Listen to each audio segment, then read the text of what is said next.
Hello, ladies and gentlemen. Welcome to my very first YouTube video. Now, before we move on to today's topic, let's get to know each other so we're not just strangers talking to strangers. Well, my name is John. How do you do? I am going to make this channel about me nitpicking and reviewing pieces of pop culture and content, mainly movies, music, all that stuff. And today, it's going to be a music review, my first music review, and I think we should start this off with a huge bang.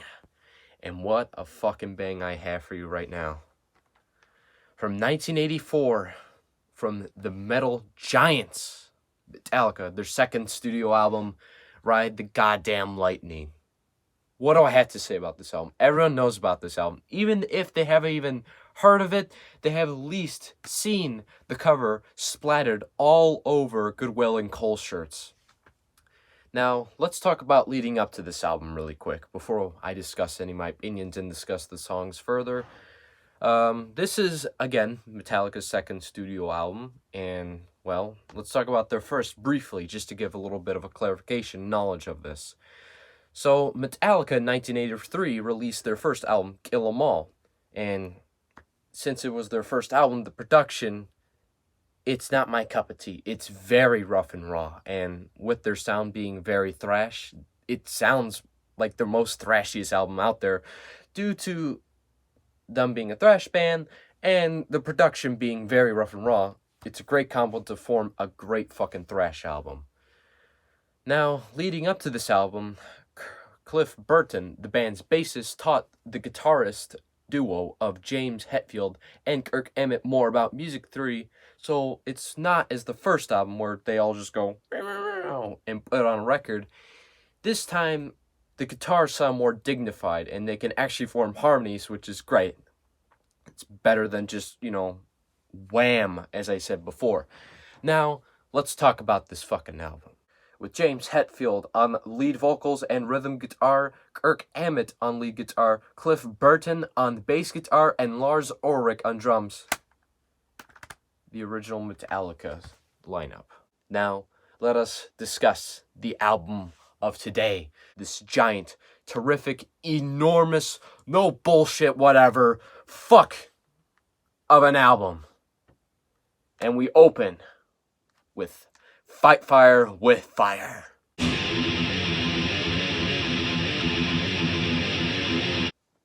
Holy mother of fucking God. What a fucking classic opener. It does exactly what it needs to do. And that's just to get you fucking pumped up and riled for the rest of this album. It's non-stop fast paced. Except for the opening, which opens up with the acoustic guitar opening. And it's very peaceful, very mindful. And you start to think, is Metallica's throwing us off here? Are they already selling out on their second fucking album? No, not even close. When that stops, all hell breaks loose after that. Just balls out thrash at its finest with this track right here. Amazing song. Amazing song. It's fast-paced. It gets you pumped up for this entire album, and great. It's just great. Amazing solos that soar, and what better way to end the song than with a literal fucking explosion? I'm not joking. Amazing song, and I'm pumped up for the rest of this album.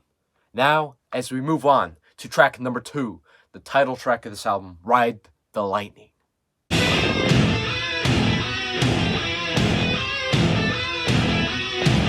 Ah, yes. The title track of this album. Fucking awesome. It's great. Nothing else to say. Amazing. When you open up with that fucking riff, goosebumps lighten up your back and sweat starts pouring. It's fucking great. And then the solos, man. The fucking solo. So this song is about a guy about to be electrocuted, hence the name, Ride the Lightning. And as he prepares to meet his fateful end, he gets down the chair. The music starts calming down a bit. Then all of a sudden, stop. And then just Literal electricity surges from your headphones into your skull as if you were being put in the spot.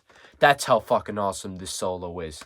Just perfect. Awesome display of power with these guitars. Everyone does the role perfect in these two songs.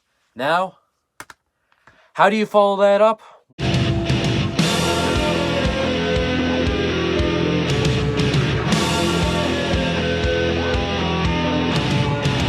What do you go from here when you have two fucking spectacular opening tracks between the ball-busting Fight Fire with Fire and the methodic but yet powerful Ride the Lightning?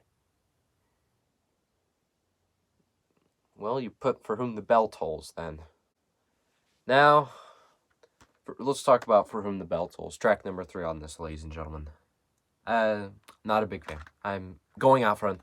This is a fucking waste of space right here. This song is just awful. But what saves it for being completely dog shit is the two things I love about this. And that is the bass intro / riff from the magnificent Cliff Burton and the twin guitar solo in the middle where it goes. That shit's great. Other than that, I'm glad not listening to this for the rest of my life. And speaking of my life, now for the entirety of my life up until this point, I have had the pleasure of not hearing the entirety of the song. But I did hear a little bit of it, and that is the part that everyone fucking knows, the fucking intro with the bells chiming. I will admit, I was pretty amped up with that intro, you know. I love hearing intros that sound interesting, and that bell chiming gets you pumped up. And then, after that fucking intro with the bass, God bless you, Cliff Burton, it just goes down a hill. It's a lumbering, just slow-paced something, I guess. And it's just a lumbering, clumsy, slow-paced song afterwards that just rolls down the hills ever so slowly, and then until you get to that end. What the fuck was that ending? Just, I don't even know. This song's awful, and I know it's one of the more popular songs. You hear it at football games all the fucking time, but I would be glad just to plug my ears to not hear that garbage anymore. Next, we move on to track number 4, Fade to Black.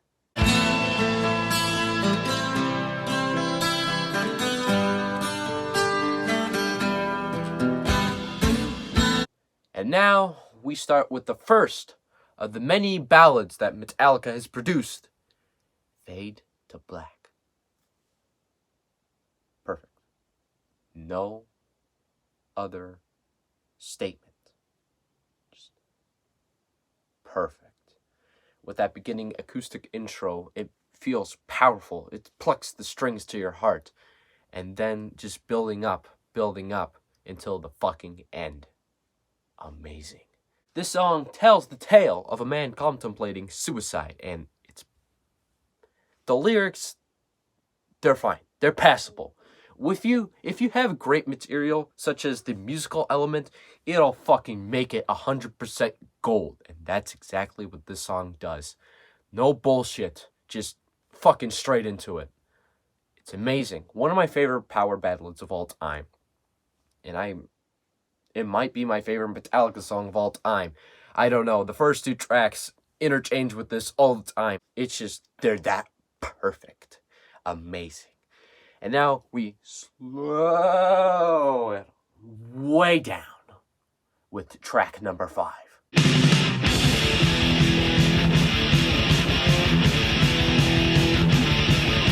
And now we enter track 5 with Trapped Under Ice. Now, these next 2 songs are a little bit clumsy. Although I do like this song, though. It's way better than fucking For Whom the Bell Tolls. It's not my favorite song of all time, but it's passable for this album.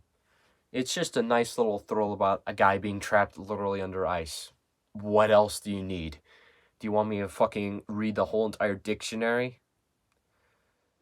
It's nice. It's a nice little fast pace. Not as fucking brilliant as Fight Fire with Fire, But it's a decent track on itself, and it does belong on this album. But then, all good things must come to an end. When we screech to a very, very sudden halt. You thought For Whom the Bell Tolls was terrible? Yeesh. You have not heard anything yet until you hear track number 6 into this album.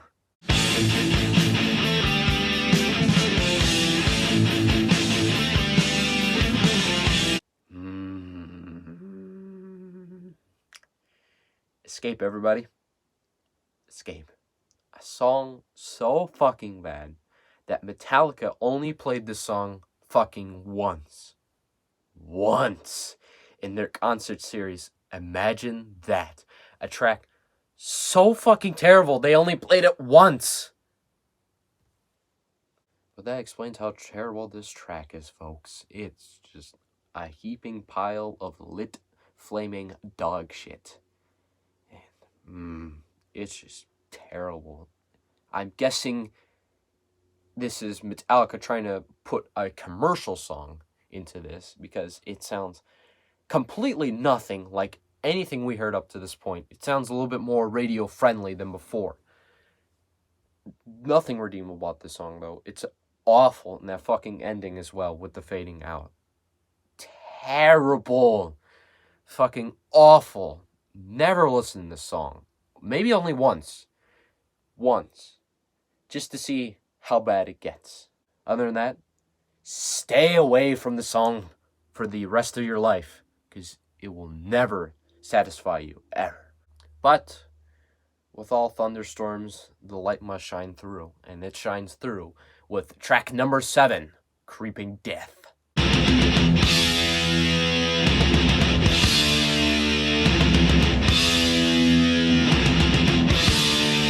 And now we get on to the album single, Creeping Death. Amazing fucking title, I might put that. It tells the story of, I believe, a plague. I'm not sure entirely, though. It does take place in Egypt, and it talks about killing people and putting blood on doors, which, if I can recall correctly, it was one of the different plagues that hit Egypt during that time. And now, here we go. The track itself, it's okay. I mean, it's not my favorite Metallica song, but I will listen to it if it comes up by any chance. And I know this song is very fucking popular, too. Besides Master of Puppets, it was the most played song in their concert series ever. So, it's a nice little display of thrash, though, but not my cup of tea, though. It's okay. I will listen to it, though, when it comes up. But if I really had to pick some of my favorite Metallica songs, it would be somewhere in the middle, maybe closer to the good side, but not that good. But still, it's a nice comeback, to the original roots of this album that Escape fucking destroyed. But with all good things, this album must come to an end. And how do you end this? The Call of Cthulhu!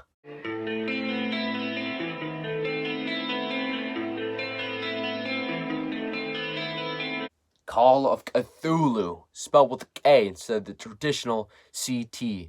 But who am I to judge? This song is fucking awesome. It's a great instrumental. One of my favorite instrumentals of all time, and is the longest song in this album, going at least almost 9 minutes. Damn.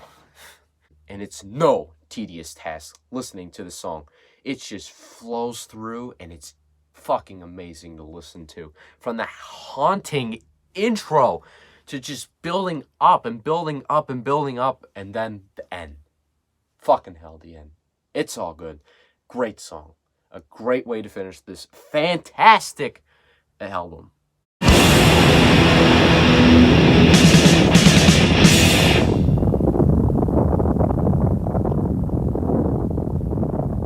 Now, let's move on to the final conclusions of this album.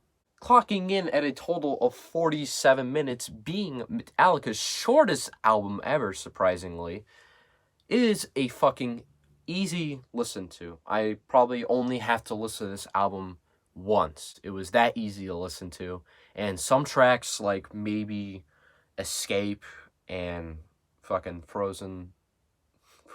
What am I talking about? Trapped Under Ice, I had to listen to maybe twice because they were kind of forgetful. Other than that, easy fucking thing. Easy album to just drive straight through in just a single sitting.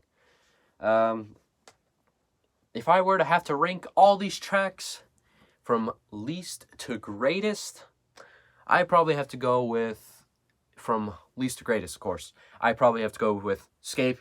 Fucking worst, one of the worst Metallica songs ever. And it's not near as close to the worst song I have ever listened to. Far from it. But definitely, it's a pile of shit that you definitely want to miss. For Whom the Bell Tolls, for just slow, plottering garbage with only some redeemable aspects, i.e. the intro, and then the bass riff, and the twin guitar little solo thing. Other than that, next you have Trapped Under Ice. A nice, sometimes forgettable though, but it's a nice song to listen to. Quick little thrash song. Easy enough. Creeping Death, one of Metallica's most famous songs, and it's pretty good. It's not the best though, but I would definitely listen to it maybe once or twice. Whatever. Then, ooh boy, ladies and gentlemen, these next 4 songs are probably going to be very hard to rank. But I'm going to have to go with Call of Cthulhu. Amazing song. A fucking amazing song. And even though it's probably the 4th best song on this album, make no mistake, it's a fucking awesome song. Amazing instrumental. Track number 3, I'm going to have to put probably Ride the Lightning. Like I said, I could switch any of these 4 songs any other day of the week, but for right now, it's gotta be Ride the Lightning as my 3rd favorite. Nice little song, great. And for the second one, I probably have to go with Fight Fire with Fire. Amazing fucking album opener, just fast paced, no nonsense, no bullshit, just ball busting, feet trembling, get off, blown off your seat. Good of a song. And number 1, Fade to Black. One of my favorite ballads of all time because it's really that powerful and emotional, and just the guitar work between the twin guitar assault team of James Hetfield and Kirk Hammett rock this fucking track just completely. It's fucking awesome. It's really great. And, well, if I had to rate this album out of 10, I would probably give it a 9.2 out of 10. The reason why I didn't get a full 10 is because of 1.5 songs. That being half of it, the For Whom the Bell Tolls, and fucking Escape. Other than that, classic metal album. It's probably my favorite thrash metal album of all time because it perfectly represents what thrash is. No nonsense bullshit, but at the same time can be melodic and just beautiful. Fucking awesome. And it may be a contender to both best metal album and best album of all time for me. But though, I don't think it'll ever be that good. But for right now, it's the best thrash metal album I've ever had the pleasure of listening to. And would I recommend this album? Fuck yeah, I would. It's a fantastic display of music. Even though, if you're not into metal, I would say go for it. Fucking listen to it. It's a great just display of music at its goddamn finest. End of story. In the books. Ride the Lightning, 9.2 out of 10. So, now here's why I ask you, ladies and gentlemen of the audience, how did you interpret this album? Go ahead and leave me in the comments.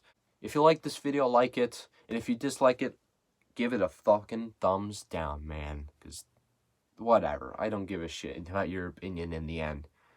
I know I'm pretty edgy as fuck, dude. And if you would like me to review a specific album or film, then just put it in the comment section below. I will read them, and I will try to get to everyone as soon as I can.